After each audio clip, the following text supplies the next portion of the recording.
Segala duka hatiku hilangkan, semua salah dosaku mohon ampunkan. Air mata lukaku hapuskan, doa hari-hari ku harap kabulkan. Maulana, Maulana ya Sami'u ana birahmatika ya Rabbi la taqtarjana. Maulana, Maulana ya Sami'u ana birahmatika ya Rabbi la taqtarjana.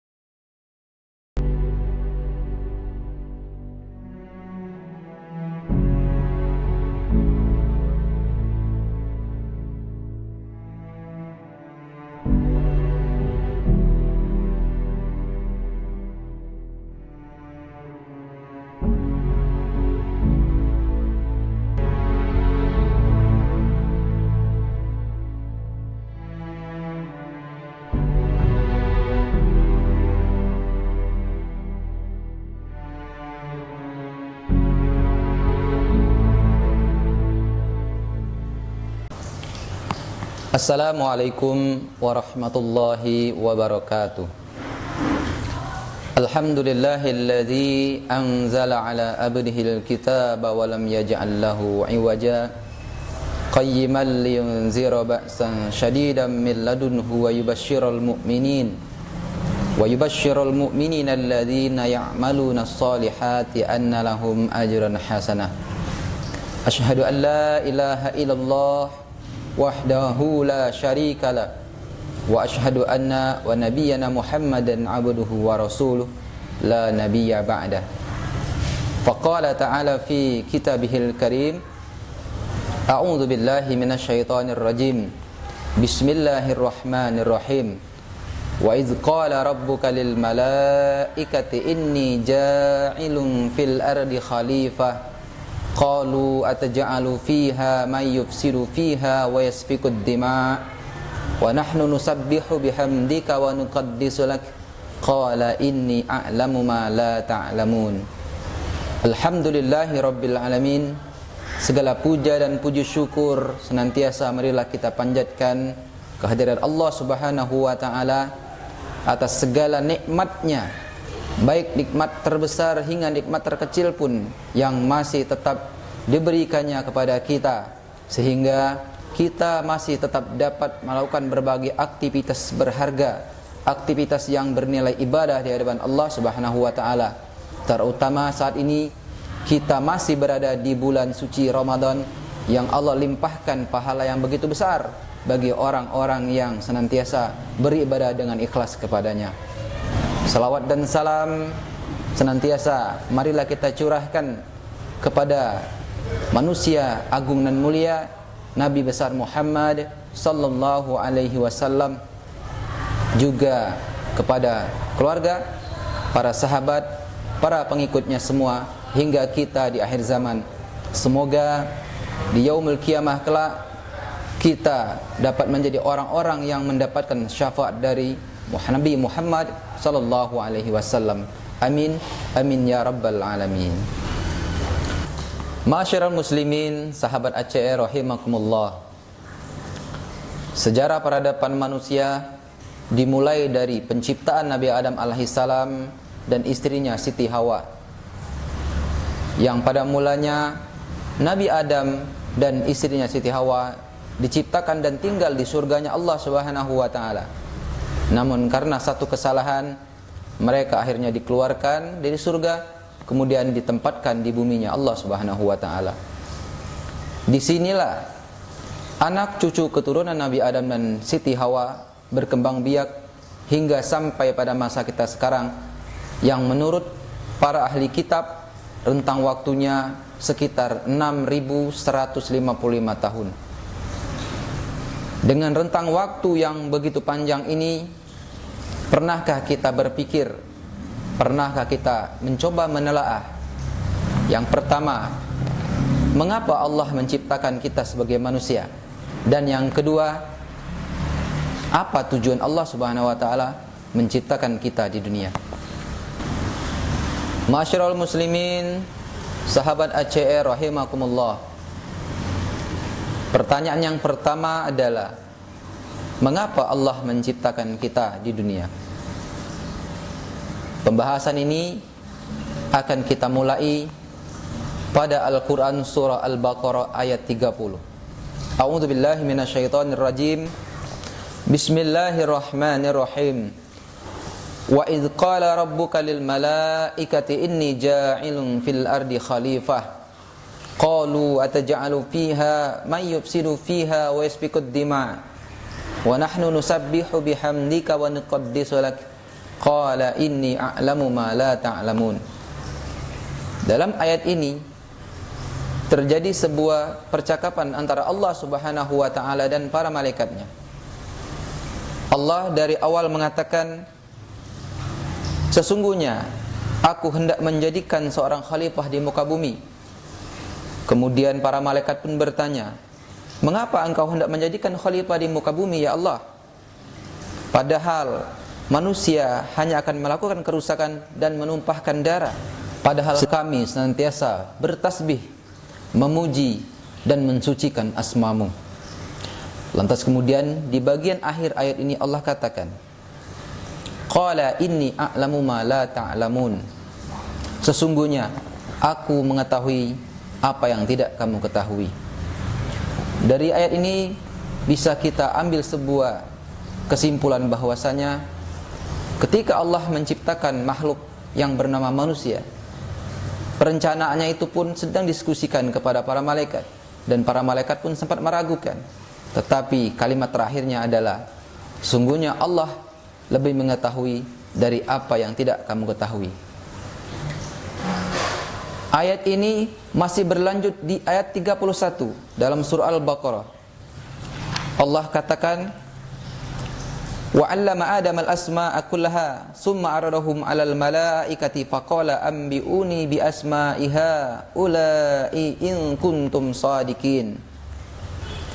Allah membuktikan bahwa apa yang sudah Allah rencanakan untuk menciptakan makhluk yang bernama manusia sebagai calon khalifah fil ard, Allah mengajarkan kepada Adam nama-nama benda seluruhnya, kemudian mengemukakannya kepada para malaikat. Lalu kemudian Allah berfirman, sebutkanlah kepadaku nama-nama benda itu jika kamu memang benar orang-orang yang benar. Maka disusul oleh ayat ke-32, qalu subhanaka la ilma lana illa ma 'allamtana innaka antal alimul hakim. Di ayat ke-32 ini para malaikat pun mengakui, maha suci engkau ya Allah, tidak ada yang kami ketahui selain dari apa yang telah engkau ajarkan kepada kami. Sesungguhnya engkaulah yang maha mengetahui lagi maha bijaksana.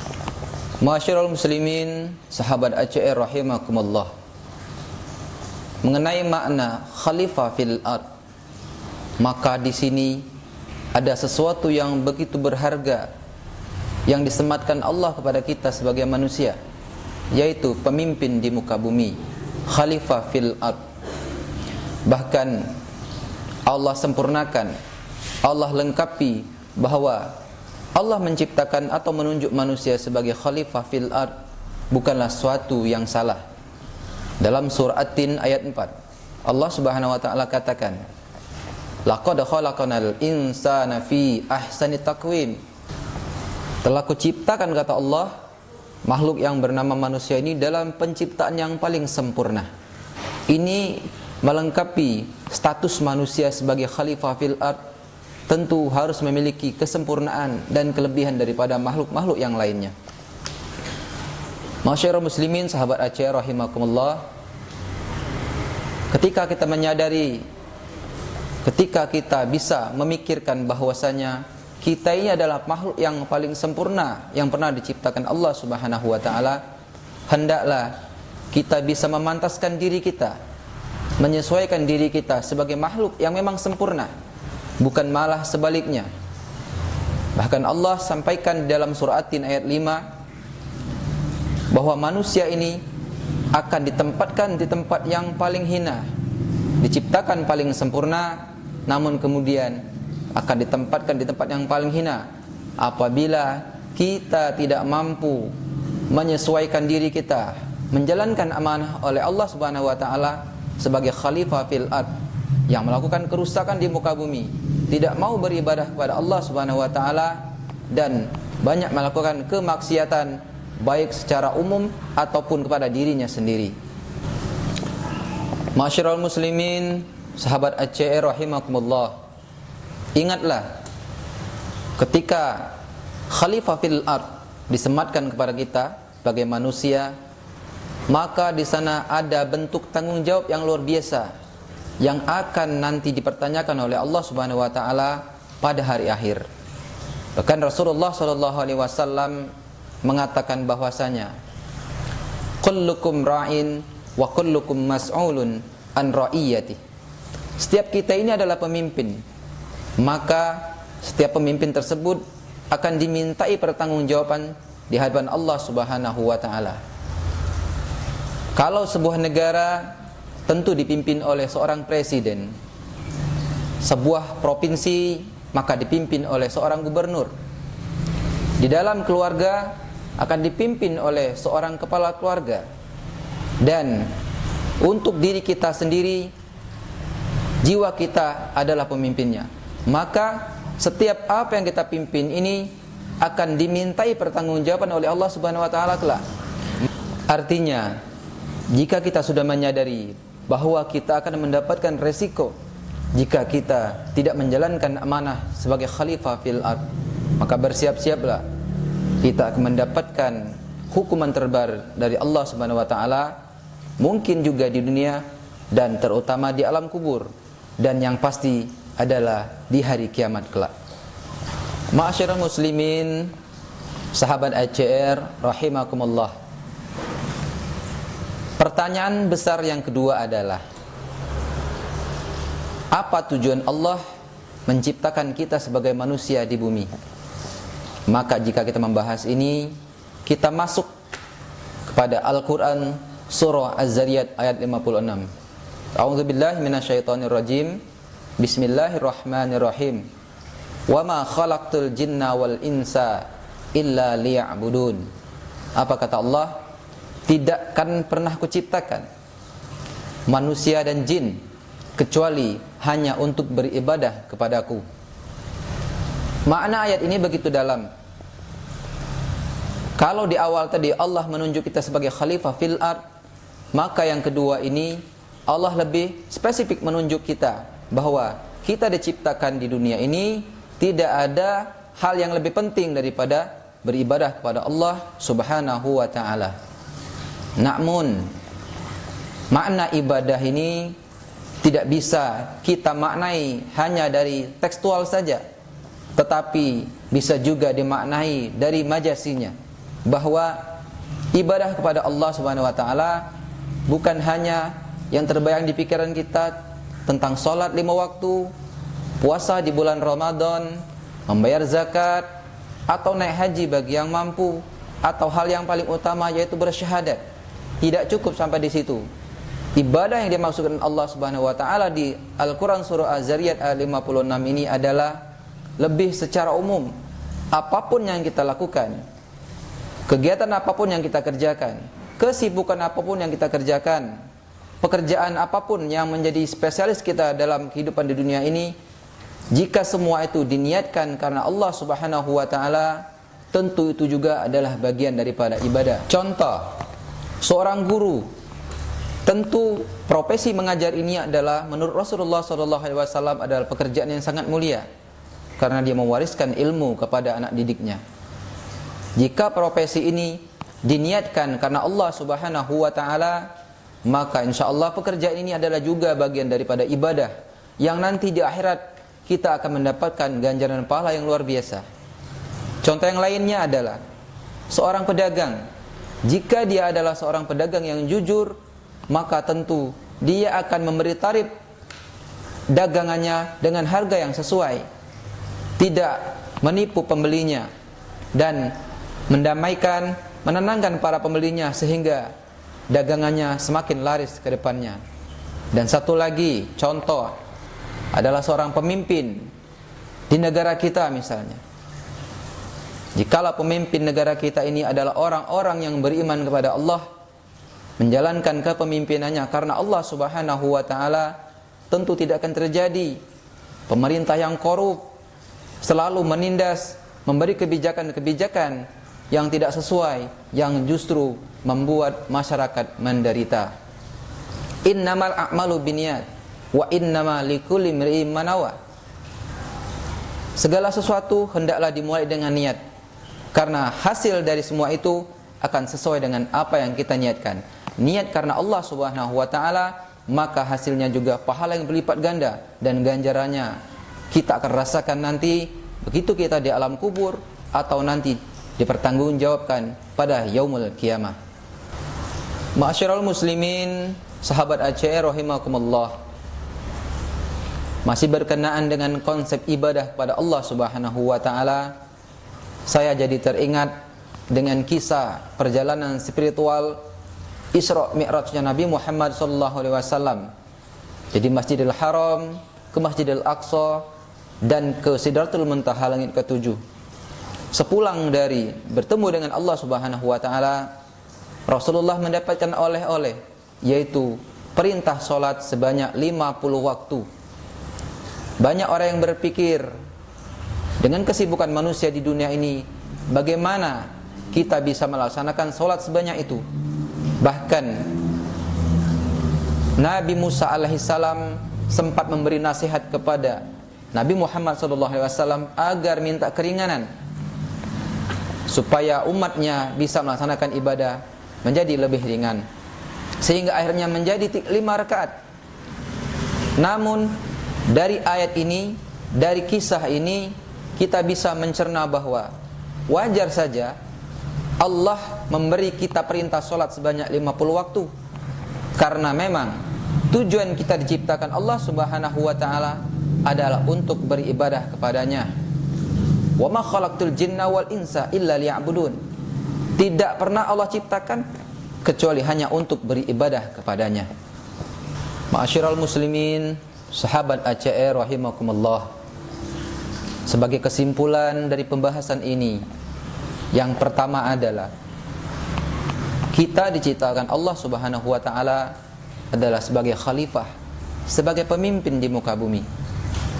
Maka kita harus memantaskan diri kita sebagai pemimpin, karena kita adalah makhluk yang telah diberikan amanah yang begitu besar oleh Allah Subhanahu wa taala.